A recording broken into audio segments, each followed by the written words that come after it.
You're listening to Financial Advisor Marketing, the best show on the planet for financial advisors who want to get more clients without all the stress. You're about to get the real scoop on everything from lead generation to closing the deal.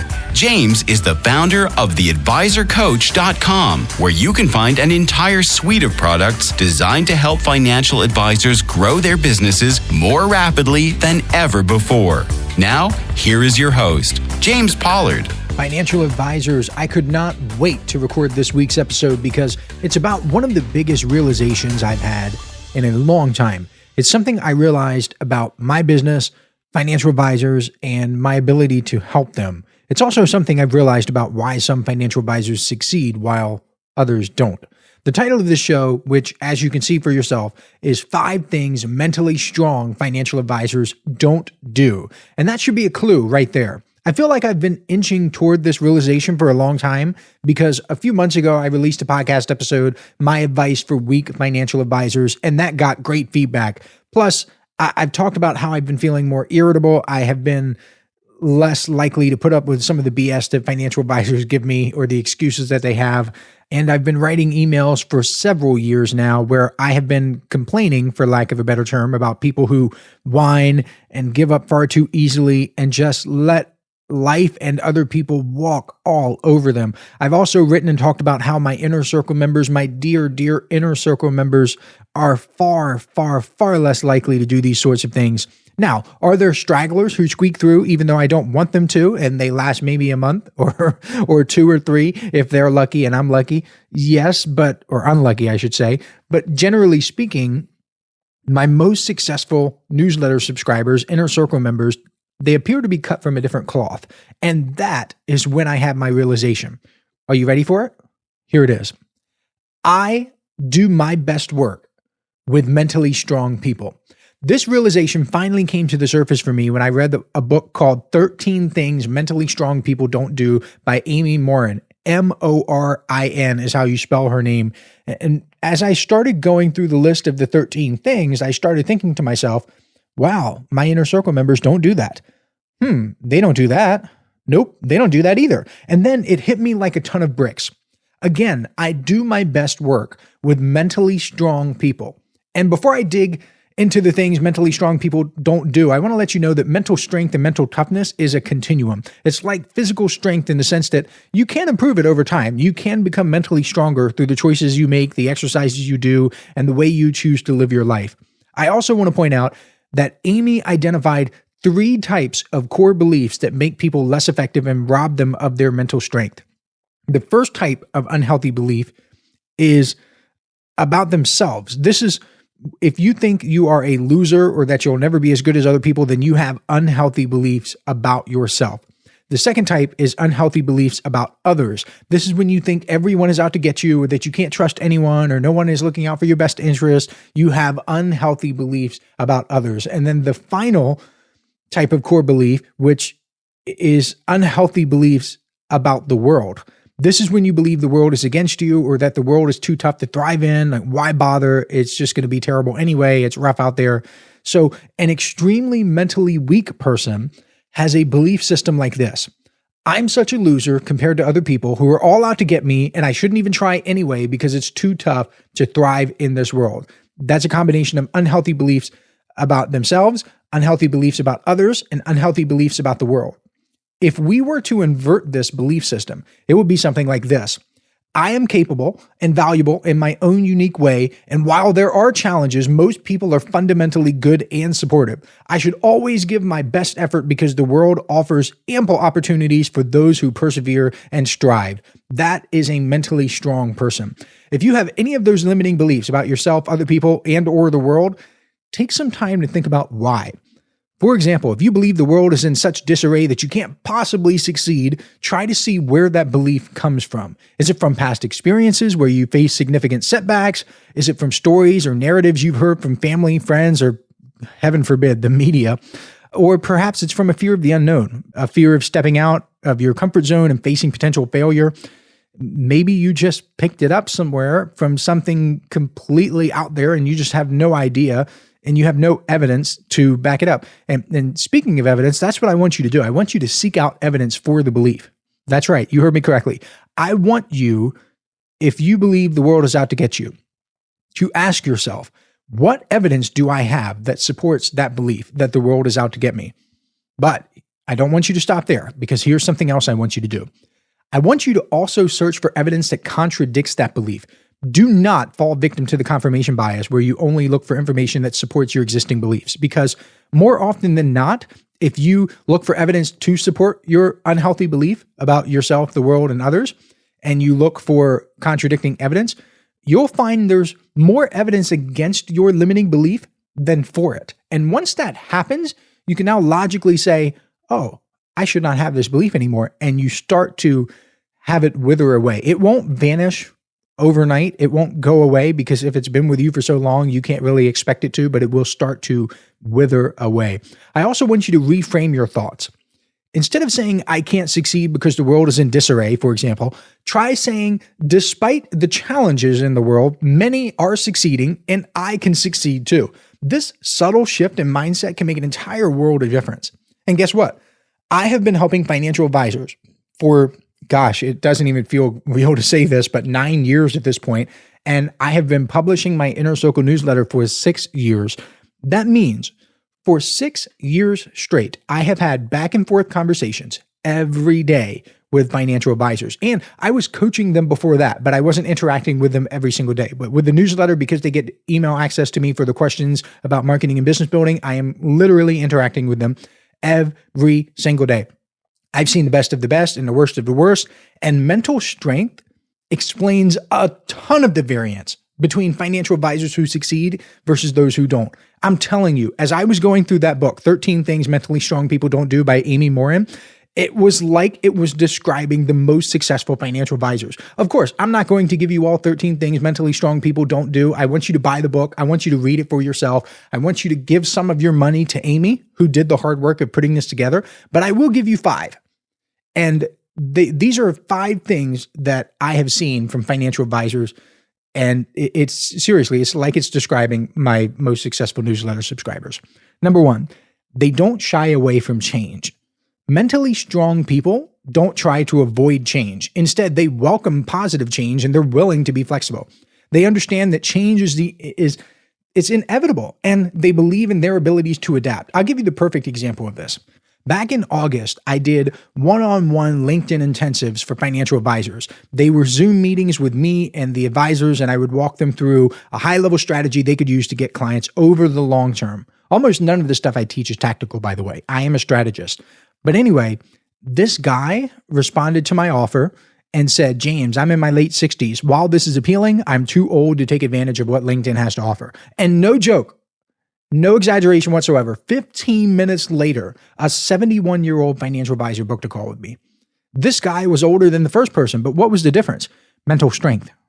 The second person knew that he could always learn and improve, and he did. Change is, I said it before, an inevitable part of life. Whether it's in our personal lives, our careers, or the world at large, things are constantly evolving. For many, change can be intimidating because it disrupts the familiar and it propels us into the unknown. However, mentally strong individuals understand that change is not only inevitable, but also necessary. So much good stuff happens when we actively seek change. Here, I'll start listing some of the good things that can happen. Number 1, we get the opportunity to hone our skills and to develop new ones. Number 2, we get to think creatively and sharpen our critical thinking skills. Change is exciting. Number 3, when we overcome challenges, we boost our belief in our abilities and we feel way more prepared to tackle the next change. And I'll talk about that a little bit later. That's just the tip of the iceberg. But I want to move on to the second thing mentally strong financial advisors don't do. And that is, number 2, they don't worry about pleasing everyone. Mentally strong financial advisors understand a fundamental truth. You can't please everyone, and not everyone will be your ideal client. They recognize that trying to be everything to everyone is not only exhausting, but it's also counterproductive. So instead of spreading themselves thin, they focused on serving their niche, serving their target market, and doing it to the best of their ability. Since this is called the Financial Advisor Marketing Podcast, I'll tie this back into marketing. One of the best ways to improve your conversions on your marketing materials is to include a unique value proposition. Well, when you try to cater to everyone, your unique value proposition can become diluted, making it harder to stand out. Your UVP cannot be that you are the only person in Tampa who specializes in helping retirees, business owners, engineers, and police officers. That's just too much, right? Plus, trying to meet everyone's expectations can lead to burnout. And even worse, people-pleasing behavior can sometimes lead you to sacrifice your own values or beliefs, which can erode trust over time. That is toxic to a business. If you have two separate people with opposite beliefs, you cannot agree with both of them. I don't care who you are. In my case, I am pro-freedom. I'm pro-capitalism. I believe that the ability to freely provide goods and services to a willing marketplace is a wonderful thing. I believe people should be able to purchase things that improve their lives, and those who improve other people's lives are 100% entitled to the wealth they create in the process. If you don't believe that, then you and I are likely not going to jive with each other, and that's okay. Hey, financial advisors. If you'd like even more help building your business, I invite you to subscribe to James's monthly paper and ink newsletter, The James Pollard Inner Circle. When you join today, you'll get more than $1,000 worth of bonuses, including exclusive interviews that aren't available anywhere else. Head on over to theadvisorcoach.com/coaching to learn more. Number 3, they don't fear taking calculated risk. Oh, my goodness. This is a big one. This definitely applies to the Inner Circle newsletter, and let me tell you why. I'll pull back the curtain here just a little bit, and I'll tell you a marketing secret that I use. One of the things I do to market the newsletter is to bring up the ROI potential. I've talked about that a lot on the podcast. If you're on my email list, you've seen me bring this up again and again and again because it works. I explain the downside and the potential upside advisors stand to gain when becoming Inner Circle members. I'm just being straightforward with you here. That's what I do. I break it down like this. If you subscribe today, $99 will leave your bank account, but you will get 9 bonuses that you can access right away before you even get your first issue in the mailbox. Those bonuses are designed to help you hit the ground running right away. Let's say you make $100,000 per year and you go through all of those bonuses and you only find one thing that benefits you. That's it. Just one thing. And all that one thing does is help you increase your income by a measly 1%. A lot of gurus talk about helping you double your business overnight or triple your business in the next year or even 10x it. All I'm saying right here is that you just get a 1% improvement before your first issue. That is it, just 1%. Okay, so let's do some math here. You're a financial advisor, right? You do math all day long. What is 1% of a $100,000 income? That's $1,000. And if you make $200,000 per year, then a 1% improvement is $2,000. I don't know where you come from, but where I come from, exchanging $99 to get $2,000 is a great deal. That's called taking a calculated risk, especially when you consider that the newsletter doesn't even take that much time to go through. There are people listening to this podcast right now who have been listening for months, maybe even years, and have not taken that calculated risk. And Amy Morin would say, that's a mentally weak person. Now, of course, that can always change, and you can change it if that's you by going to theadvisorcoach.com/coaching. Hey, don't shoot the messenger. I'm just telling you what the book told me and how it led me to the realization that I do my best work with mentally strong advisors. Let's move on. Number 4, mentally strong financial advisors do not give up after their first failure. Mentally strong people don't view failure as a reason to give up. Instead, they use failure as an opportunity to grow and improve. They're willing to keep trying until they get it right. I'm thankful because as a marketer, I've been forced to not give up after the first failure. I wouldn't even last long in business or marketing if I just gave up. Because if I gave up after the first failure, I would never get anything done. I wish more financial advisors knew that stuff is going to be terrible at first. Your first month really trying with LinkedIn is going to be horrible compared to where you are after a year of consistent effort. The first few emails you write are going to make you cringe in a few years. And the first time you put yourself out there on video is going to be dreadful. But that's normal. That's okay. Mentally weak people will do something once, expect to hit a home run, and then give up when it doesn't live up to their unrealistic expectations. And from my perspective, there's only so much I can do to help you. I'm one guy. I understand that. I understand that I can scale and I can leverage my business. And it's really, really cool that I get to help financial advisors in all 50 states and in multiple countries around the world and help them every single day. But again, I am only human and there's only so much I can do. I'm in one place. I have one body. I have one set of eyes that I can focus at any one time. For example, I regularly give financial advisors word-for-word scripts and step-by-step campaigns, but there are so many other variables that go into getting clients and building a business that I can't necessarily help with. And as much as I wish I could be in each financial advisor's office, holding their hands and physically moving them around their desk for them, I can't. There's a lot to be said for perseverance. There's a reason why it's discussed in tons of personal development books and business books. I encourage people to read biographies of successful people. If nothing else, these biographies will give you a reality check because you'll see just how tough these people are and what they had to overcome. And it will make your struggles pale in comparison. If you don't know where to start, I'll give you a recommendation. I suggest beginning with a biography of Teddy Roosevelt. Just pick one because that guy was tough as nails. He was a sickly kid with a whole bunch of health problems, but he trained himself to be an immovable object. As president, he was famous for something called his point-to-point walks in Washington, D.C. And this is what happened. In a point-to-point walk, he would pick a point in the distance and walk straight to it, regardless of obstacles in his way. There could be a fence there, a body of water there, a wall there, didn't matter. He would go straight to it. Mentally weak people might think that's weird, but doing those point-to-point walks revealed much about Teddy's personality. He was reinforcing that nothing would stop him. He was strengthening his confidence in himself by knowing, not guessing, not hoping, but knowing if he set a destination, he would get there. It didn't matter if there was a body of water there. It didn't matter if there was a fence there. It didn't matter if there was a wall there. He would get there. It's psychological reinforcement, plain and simple. The opposite is also true, though. When people give up, they reinforce to themselves that they can't do something. Every time you give up after a failure, you get a little weaker and it becomes a little harder to stick to the next thing. So really think about that. And seriously, read a book about Teddy Roosevelt. That guy was just phenomenal. Number 5, they don't expect immediate results. This is also huge. Mentally strong financial advisors do not expect results overnight. I have always abhorred the hypocrisy of financial advisors who tell their clients to invest for the long term, then turn right around and expect everything to happen overnight for them. They'll say, Mr. Jones, you just have to contribute to this account and wait 40 years and it'll grow at an average rate of return of 8%. And then in 40 years, you'll be a millionaire. Yay. And I don't disagree with that because I do that in my own life. And I think that most people should follow that approach. But it requires something called patience. It requires something called commitment. And most people just don't have that. And what's interesting, though, is that there are certain things that can get you fast results. I recently had an interesting conversation with a financial advisor about how long it takes to get results from marketing. Here's what went down.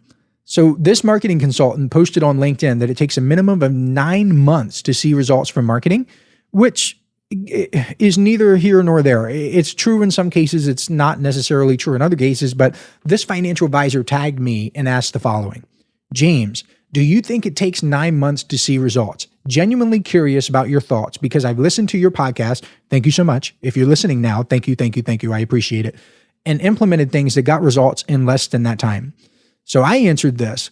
It depends on the strategy and the type of result I want. I can make email marketing profitable on day one, and I can. I've done it so many times.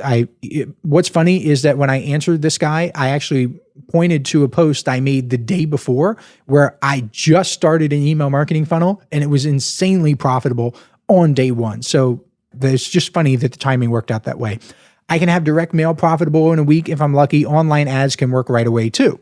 But if I'm trying to reach a specific person and get that person to do a specific thing, it can take years.